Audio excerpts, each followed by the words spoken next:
Le protocole syslog permet de centraliser les logs de plusieurs équipements en réseau. Par défaut, les logs sont stockés directement sur l'équipement, que ce soit un switch ou un routeur, et ces logs sont consultables dans l'iOS. La commande debug permet d'afficher en direct les logs sur la console. Le fait de centraliser toutes les logs de l'ensemble de ces équipements permet de mieux surveiller et dépanner son propre réseau. Voici le format général des messages de log que l'iOS génère par défaut. Chaque élément est séparé par deux petits points. Le premier champ indique un numéro de séquence seulement si la commande service sequence number a été entrée sur l'iOS, car par défaut elle n'est pas active. Le champ timestamp permet de connaître la date et l'heure de l'événement. Alors il n'est pas non plus activé par défaut. Pour ça, il faut utiliser la commande service timestamp log. Le champ suivant est divisé en trois parties. Facility indique le titre général de l'événement, par exemple son protocole ou le type de système. Le mot severity est un numéro compris entre 0 et 7 pour mesurer le degré de sévérité du message. Et mnémonique est une courte description de l'événement. Il reste le champ description qui détaille l'événement. Et voici un exemple de log qu'on peut avoir dans la CLI. On va revenir sur le champ severity et détailler les différents degrés de sévérité. Le niveau 0 est la sévérité la plus grave.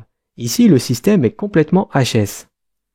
Le niveau 1 sont les alertes où une action est requise. Le 2 est critique, le 3 sont pour les erreurs, le 4 les avertissements, le 5 les notifs, le niveau 6 sont juste pour informer, et le 7 est le mode de debugging, c'est-à-dire que tout type de message est affiché. Si le niveau de sévérité est configuré sur 0, ça signifie que seuls les messages de type emergency seront affichés dans la CLI. Si c'est configuré avec un niveau 4, eh bien tous les messages avec des niveaux de sévérité inférieurs ou égal à 4 seront affichés, c'est-à-dire emergency, alerte, critique, erreur et warning. Le niveau qui donne le plus d'informations est donc le niveau 7, qui est le mode de débogage. S'il est activé, alors beaucoup d'informations seront affichées dans le journal et sur la console. C'est donc à utiliser avec prudence car ça diminue fortement les performances du réseau. Par exemple, la commande debug all peut faire complètement tomber un switch. On va maintenant passer à sa configuration. Pour mettre en service un serveur syslog, il faut indiquer l'IP du serveur syslog et le degré de gravité des logs sur tous les équipements à qui on souhaite récupérer ces logs. La commande logging permet d'indiquer l'IP du serveur syslog. Ici, ce sera la 192.168.1.50. Et la commande logging trap permet de définir le degré de sévérité. Dans l'exemple, l'option warning correspond à la sévérité 4. On aurait très bien pu faire un logging trap 4, ça marche aussi. Dans ce TP, on va voir comment configurer une sécurité sur un port de switch. Sur la topologie, où l'on a configuré le routage RIP et sécurisé la CLI, le PC5 peut pinguer sa gateway sans problème.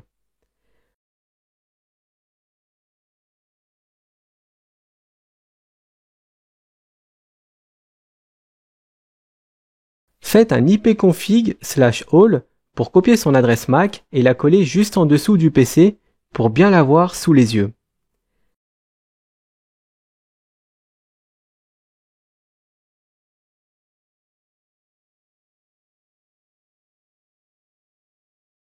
Maintenant, ajoutez un PC portable sur le schéma avec la même IP et gateway que le PC5.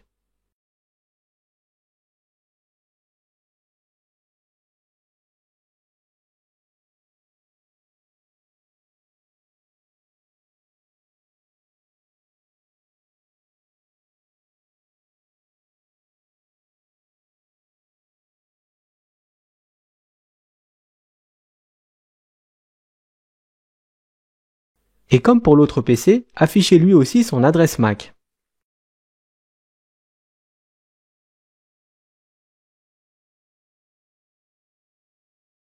Pour plus de sécurité, on ne voudrait pas qu'un utilisateur puisse ramener son PC portable et le brancher à la place de son PC de bureau. Avec les switches Cisco, il est possible de faire un contrôle sur les ports en limitant l'accès à certaines adresses MAC, ce qui permet de sécuriser l'accès. Pour ça, il faut utiliser l'option Port Security. Il y a deux méthodes possibles. Soit l'adresse MAC qui est autorisée est enregistrée manuellement ou bien dynamiquement. Pour rappel, l'adresse MAC correspond à l'adresse physique de la machine, c'est-à-dire de sa carte réseau. On va maintenant configurer une sécurité sur le port 01 de notre switch. Pour ça, connectez-vous sur ce port et faites un switch port security MAC address sticky. Le mode sticky va récupérer les adresses MAC des premiers appareils connectés. Et une fois le nombre maximum de MAC enregistré, l'interface n'acceptera plus d'autres adresses. Par défaut, le nombre maximum d'adresses MAC autorisées est de 1. Mettez le port en mode Access avec la commande Switch Port Mode Access. Et activez la sécurité avec la commande Switch Port Security.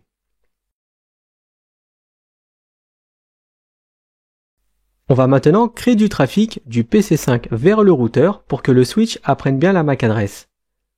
Et on sauvegarde la configuration sur le switch 1 pour que la MAC adresse enregistrée ne soit pas effacée en cas de reboot du switch, car elle est enregistrée dans le fichier de la running config.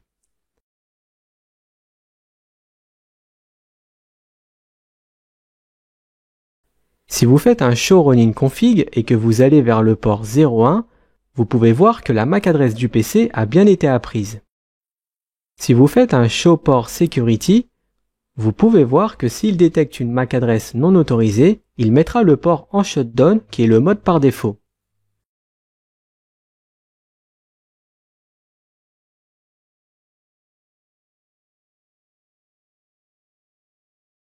Et si vous lancez la même commande, mais avec en plus l'interface face Ethernet 01, vous verrez plein d'autres informations comme la MAC adresse qui a été apprise, le mode de violation, le nombre d'adresses MAC maximum qui peut être apprise et le statut du port, qui est actuellement en Secure Up, c'est-à-dire qu'il est opérationnel.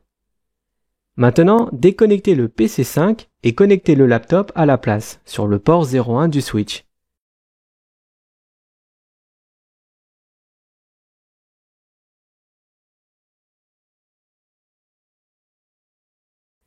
Générez du trafic en lançant un ping vers la passerelle par défaut, et dès que le switch aura fini son processus de spanning tree, le port se désactivera automatiquement.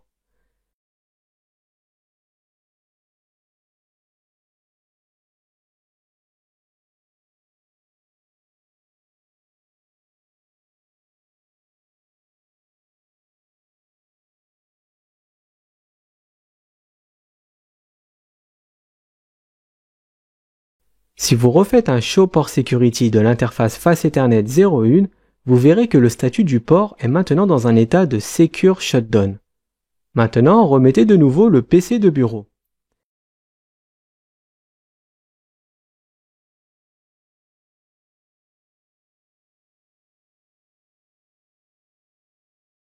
Vous voyez que le port ne remonte pas automatiquement après une violation.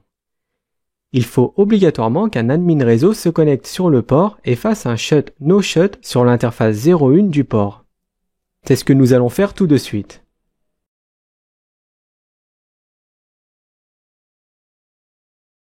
Une fois que le port est bien monté, relancez un ping vers le routeur pour confirmer que le port ne se désactive pas avec la MAC adresse de ce PC.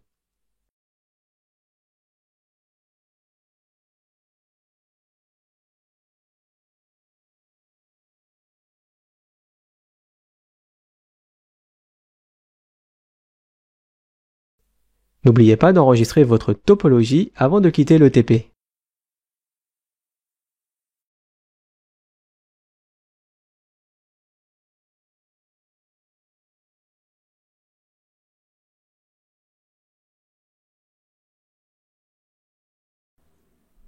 Un routeur est très similaire à un PC. Il y a plusieurs composants, matériels et logiciels, que l'on retrouve aussi bien sur des ordinateurs.